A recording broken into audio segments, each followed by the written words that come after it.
அனைவருக்கும் வணக்கம். நெல்லை மாவட்டம் கடந்த 4 வருடத்தில் 240 கொலைகள், 43 சிறுவர்கள், 880 உட்பட 43 சிறுவர்கள் உட்பட 887 பேர் கைதுங்க. இது போன 2-3 நாளைக்கு முன்னாடி சத்தியம் நியூஸ் சொன்ன ஒரு புள்ளி விவரம். ஒரு விதமான அதிர்ச்சி மனசில். 43 சிறுவர்களா? மொத்தம் 887 பேரா? ஐயோ, பகீர்ன்றது. நீங்கள் நல்லா யோசிச்சு பாருங்கள். நீங்கள் ஒரு குடும்பம், நம்ம அந்த குடும்பத்தில் பிறந்திருக்கிறோம். அம்மா அப்பா இருக்காங்க, கூட பிறந்தவங்க இருக்காங்க, எல்லாருமே இருக்காங்க.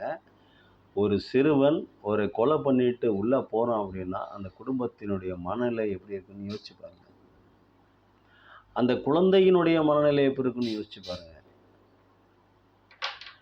இனிமேல் இந்த சமூகத்தில் சுய கட்டுப்பாடோடு அந்த பையனால், அந்த குழந்தையால் வேலை முடியுமா? 43 சிறுவர்கள். அந்த சிறுவரால் இனிமேல் சுய கட்டுப்பாட்டோடு அந்த சமூகத்தில் இயங்க முடியுமா? அல்லது அவர்கள் இயங்கினாலும் அவர்களை சுற்றி உள்ளவர் என்ன நினைப்பாங்க? அரசாங்கம் என்ன நினைக்கும்? வேலை கொடுக்குறவன் என்ன நினைப்பான்? படிப்பு என்னாச்சு? ஒரு கொலைங்க, ஒரு 2 நிமிஷத்து வேலைங்க அது. ஒரு சர்ட்டன் ஓட்டி அடி கத்தி ஓட்டி கிழிச்சா முடிஞ்சு போச்சு. அவன் குடல் சரிஞ்சு கீழே வந்து செத்துருவான். நம்மளுடைய வாழ்க்கை, நம்மளை கனவு கோட்டை நம்மளை நம்பி நம்மளை படிக்க வைக்கிற நம்ம பெற்றோர்கள், நம்மளை நம்பி இருக்கிற நம்ம குடும்பத்தினுடைய நிலை, இதை பற்றி ஏன் சிந்திக்கவில்லை? ஒருவேளை கல்வி அறிவு பத்தலையா? அங்கிட்டு ஒருவேளை வறுமையாக இருக்குது. அந்த சைடெலாம் திருநெல்வேலி, தூத்துக்குடி இந்த பக்கத்துலாம் பார்த்தீங்கன்னாக்கா விவசாயம் இல்லை, வாழ்வாதாரம் இல்லை. அதனால் சிறுவர்கள் 5க்கும் 10க்கும் 5000த்துக்கும் 10,000த்துக்கும் இந்த மாதிரி படுபாதக செயல்களை செய்கிறார்கள் அப்படின்னு முதல்ல சொன்னாங்க.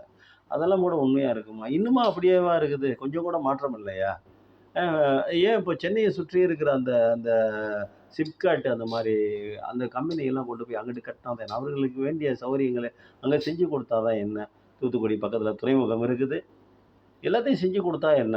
எல்லா சௌகரியங்களும் அங்கே செஞ்சு கொடுத்து, அங்கே அந்த குழந்தைகளுக்கு வேலை கொடுத்து, வேலையில்லா இங்கே பாருங்களேன், நிறைய நம்ம சமூகத்தில் நடக்கிறது பூராவுமே சும்மா இருக்கிறதுனால வராதுங்க. சும்மா இருந்தால் ஏதாவது அந்த வடிவேல் காமெடியில் சொல்லுவாங்கல்ல, சும்மா யோசிக்க தோணும், அப்புறம் அது பண்ண சொல்லும், இது பண்ண சொல்லலாம், அப்புறம் குடும்பத்தில் பிரச்சனை வரும். அதே மாதிரி தான் இப்போ நடக்கிறது எல்லாமே. அவனுக்கு ஏதாவது ஒரு வேலையை கொடுத்துருங்களேன். அரசாங்கம் என்ன ஏன் இப்போ 2 கோடி பேத்துக்கு வேலை தானே சொன்னாங்க, தரமாட்டேன்றாங்க. அவங்க அதை எப்போயுமே தரமாட்டாங்க. அவங்க சொல்கிறதோடு சரி எதையுமே செய்ய மாட்டாங்க மத்திய ஒன்றியத்தில். ஆனால் நம்ம ஐயா ஸ்டாலின் அவர்கள் இதை பற்றி நம்ம யோசிக்கலாம்ல. அங்கிட்டு இருக்கிற அந்த நல்ல இடங்களை ஒரு 4 கம்பெனிகளுக்கு, இந்த இப்போ கூட ஃபேஸ்புக்கா அந்த கம்பெனி செல்ஃபோன் தயாரிக்குன்னு சொல்லியிருக்குது. அங்கிட்ட ஒரு 4 ஃபேக்ட்ரியை கட்டி விடுங்களேன் சார். ஒரு 10 பேர்த்துக்கு, ஒரு 1000 பேர்த்துக்கு, 5000 பேர்த்துக்கு, 10,000 பேர்த்துக்கு வேலை கொடுங்களேன் சார். 6 கோடி பேர் இருக்கோம் தமிழ்நாட்டில், 6.5 கோடி பேர் இருக்கோம். அவங்களால எப்படி சார் நம்ம காப்பாற்ற போகிறோம்? அதனால் அங்கிட்ட ஒரு ஏதாவது 4 ஃபேக்ட்ரியை கம்பெனியை கட்டி விட்டு அந்த பசங்களை இந்த மாதிரி படுபாதக செயல்களை செய்வதற்கு பதிலாக அவர்கள் மாதம் போனால் வேலைக்கு போனாக்க மாதம் இவ்வளோ ரூபா சம்பாதிப்பாங்க.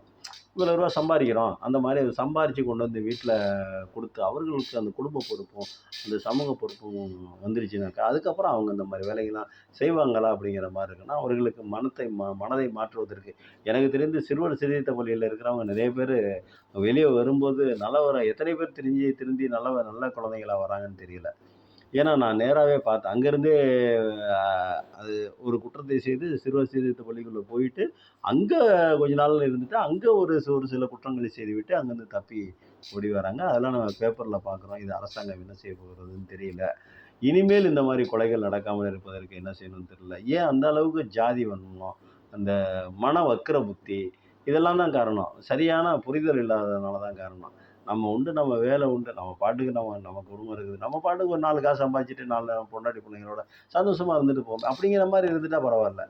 அதை விட்டுப்புட்டு கொலை பண்ணி அந்த குடும்பம் படுற பாடு, அந்த கேஸை நடத்துறதுக்கு, அவங்கள ஜாமீனில் எடுக்கிறதுக்கு, ஐயோ அப்பா யோசிச்சு பாருங்கள். எல்லாம் கோடீஸ்வரர்களாக இருக்க வேண்டும். ஒரு பழமொழி சொல்லுவாங்க, சாட்சிக்காரங்க அல்ல உழுவுற சண்டைக்காரங்க அல்ல உழுவுற அப்படின்னு. ஒரு குற்றத்தை செஞ்சு விட்டு கோர்ட்டு கேஸு அது இதுன்னு அலையிறதை விட நேராக சண்டைக்காரன்ட்டே போய் சமரசமாக பேசி நீயும் நல்லா இரு, நானும் நல்லா இரு அப்படிங்கிற மாதிரி போயிடுறது நல்லதுங்க.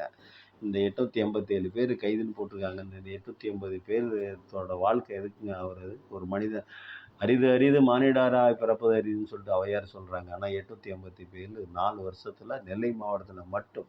அப்போ மொத்த தமிழ்நாட்டையும் எவ்வளோ பேர் உள்ள இருப்பாங்க? எவ்வளோ பேருக்கான அந்த செலவினங்களை வந்து அரசாங்கம் தானே கவனிக்கிறது. சரி, அந்த குடும்பங்களுக்கு யார் சோறு போடுறது? அப்படிங்கிற மாதிரிலாம் ஒண்ணும் இருக்குல்ல. எல்லா குடும்பமும் வசதியான குடும்பமா இருந்துறாதுல்ல. எல்லார் குடும்பமும் பண்ணையார் குடும்பமா இருந்துறாதுல்ல. இந்த தப்பு குற்றங்களை பண்ண வைக்கிறான் பாருங்க, தூண்டி விடுறான் பாருங்க. அவன் இருப்பான் வசதியா. ஆனா குற்றவாளிகளாக உள்ள போறவங்க, அவனுக்கு "ஏய் நான் உன் குடும்பத்த பார்த்துக்கிறேன். நான் உனக்கு அந்த வேலை வாங்கி தரேன், இந்த வேலை வாங்கி தரேன். உன் பொண்டாட்டிக்கு வேலை தரேன். உன் குழந்தைங்களுக்கு வேலை தரேன். எவ்வளோ பணம் தரேன், எவ்வளோ பணம்னு" சொல்லிட்டு ஆசை வார்த்தை காட்டுவார்கள்.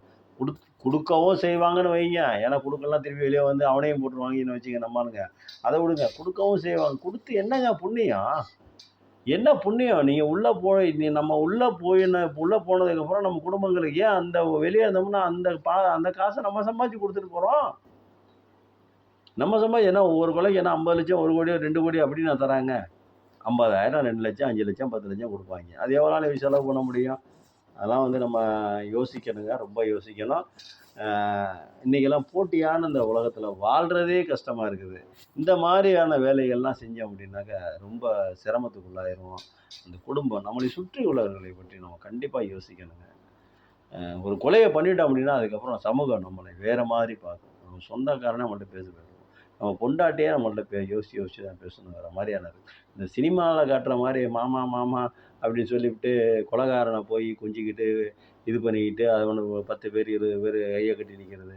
அதெல்லாம் சினிமால தாங்க நடக்கும். நிஜ வாழ்க்கையில நடக்காது. ஒரு கொலைய பண்ணிட்டு உள்ள போயிட்டு 10 வருஷம் இருந்துட்டு வெளிய வந்ததுக்கப்புறம் உன்னைய வேற மாரி பார்ப்பாய்ங்க. ஒரு அருவருக்கத்தக்க ஜந்துவை பார்ப்பது போல், ஒரு கம்பளி பூச்சிய உடம்புல உருணுனா எப்படி இருக்கும்? அப்படியே அருவருப்பா. அந்த மாரி நம்மள பார்க்க ஆரம்பிச்சுருவாங்க.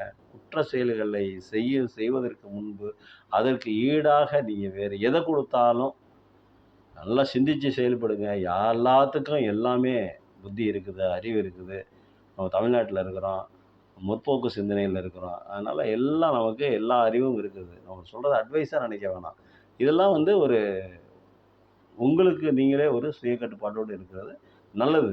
உங்களுக்கு நல்லது, உங்களை சுற்றி உள்ளவர்களுக்கு அதை விட மிகவும் நல்லது என்று சொல்லி நன்றி கூறுகிறேன். நன்றி.